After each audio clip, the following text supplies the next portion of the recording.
Welcome to another episode of Board Game Feast, where I pair a game with a multi-course meal. I'll be giving you some insight into how I prepared everything and giving you some thoughts on the game. I've never really been a huge fan of crosswords or Sudoku, but quarantine life has led me to rediscover the joy of a quiet puzzle with a cup of tea. Focusing your mind on one very specific kind of puzzle with no distractions can be a wonderfully calming effect, whether playing alone or with a partner or even with friends. It doesn't always have to be an intensely social experience. Just the act of being in the same brain space together, building up a mind palace almost, can be a wonderful thing. I've gotten a lot of enjoyment out of Calico and Under Falling Skies these past few months, but the latest little brainy puzzlet across my path is the 100 Torii.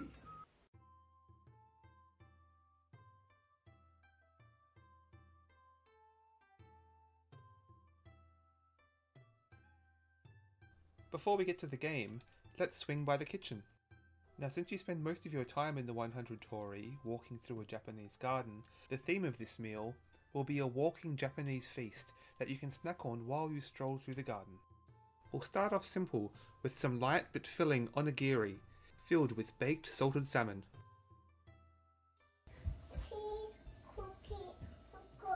I want a cookie, do you? Yeah. Fish cookie. Is that what you want? Yeah. Fish cookie? Yeah. They'll be sure to please even the most discerning taste buds.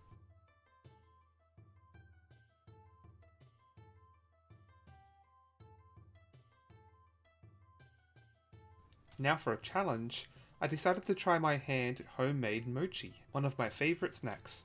Now, my rice cooker really didn't want to cooperate with the recipe, unfortunately, so we had to do this the old-fashioned way and soak the rice for a few hours, then cooking it in a bamboo steamer. Now, of course, I don't have a traditional mochi pounder, so the stand mixer will have to suffice. And what you end up with is this really stretchy goop. Goop, is that the technical term? Whatever you call it, this stuff is a nightmare to clean, so you want to coat everything in a liberal amount of potato or cornstarch. Then you can twist off small pieces, flatten them out, and fill with your favourite flavours. My dough was flavoured with a little matcha powder and filled with red bean paste.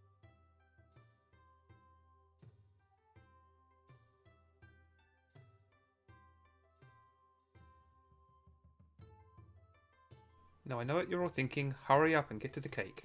Enjoy this cake buffering montage while I get everything ready.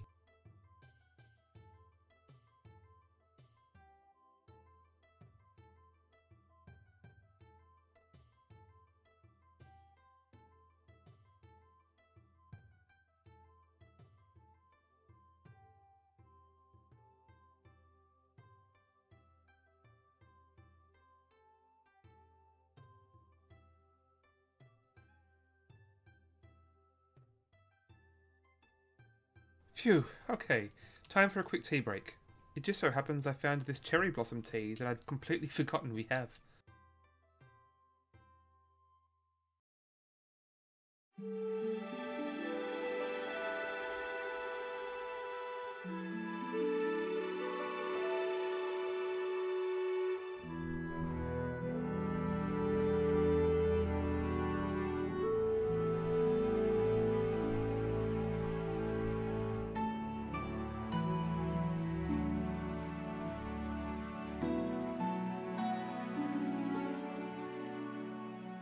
Well, I hope you've all enjoyed your meal and whetted your appetite for a game. Let's get to the table.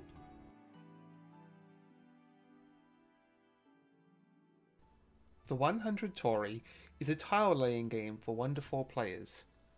On your turn, you'll be placing down a tile, creating a path between a symbol on that tile and a matching symbol elsewhere in the garden while walking through as many Torii gates as possible. The twist is you have to draw your path to the nearest matching symbol, so you'll need some clever thinking and tile manipulation in order to take a long, circuitous stroll through the garden and enjoy the sights. Fortunately, there are various other visitors to the garden to help you with your goal. The gardener lets you place a tile over an existing one, The poet blocks a symbol, allowing you to stroll right past it. But their help doesn't come free. On your journey, you'll be collecting tokens commemorating the sights you've seen in the garden, based on how many Torii gates you've walked through. These can be traded in for help, or for victory point tokens and achievement goals. But there's another twist. Paying for a character's help also awards you victory points, so it's sometimes worth it to enlist them even if you don't really need the assistance. This has the indirect effect of encouraging you to manipulate the tiles and make the board state more dynamic for your opponents. This can feel a little arbitrary at times, but it does force just a little extra player interaction. Calculating spatial information makes it quite tricky to plan ahead in the game, especially taking into account the winding paths. If you or your group are prone to analysis paralysis, then you may want to take that into account. Well, I haven't yet had the chance to play at higher player counts because of... I suspect that this game will work best for a smaller number of players where turn length isn't going to be a concern. On the other hand, you can embrace the vibes of the theme, pour yourself some tea, put on some relaxing music, and enjoy the quiet contemplation. There's a lot of replayability in how you can lay out your garden. In one game, you might be able to leapfrog off each other's tile placements. In another, you might create spiralling loops with dead ends, sending your opponents scrambling to the other side of the garden to create new paths. It's a dynamic, emergent board state that you all have stakes in for your own strategy, but at the same time, just can't help making aesthetically pleasing if given the opportunity.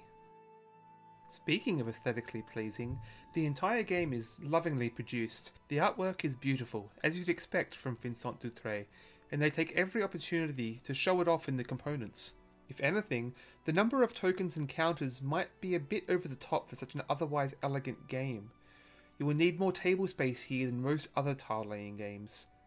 This achievement token for taking help from the merchant, it's huge, and there's 6 of these.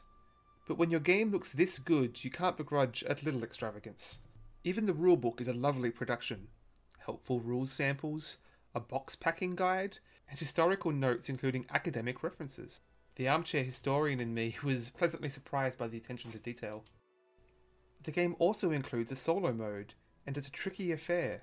The AI ramps up so quickly you really have to play specifically to counter them. Their points escalate so quickly you don't really have the full flexibility of options to take on your turn, and in that you lose some of the charm. It's a puzzle all of its own and definitely worth trying, but doesn't quite hit the highs of the regular game with its relaxing contemplation. The 100 Torii is a wonderful, thinky little tile layer that will put your spatial reasoning to the test. It implements its theme beautifully and is great for a quiet, relaxing game with a friend. I hope you enjoyed your garden stroll and the accompanying meal. I'd love to hear your thoughts and suggestions below.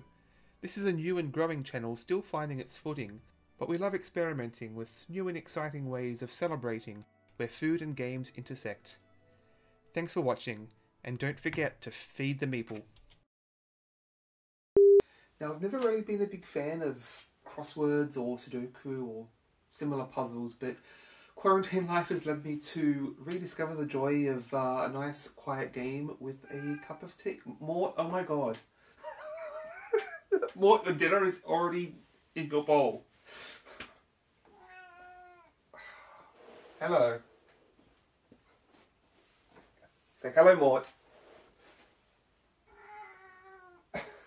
Right, sit down.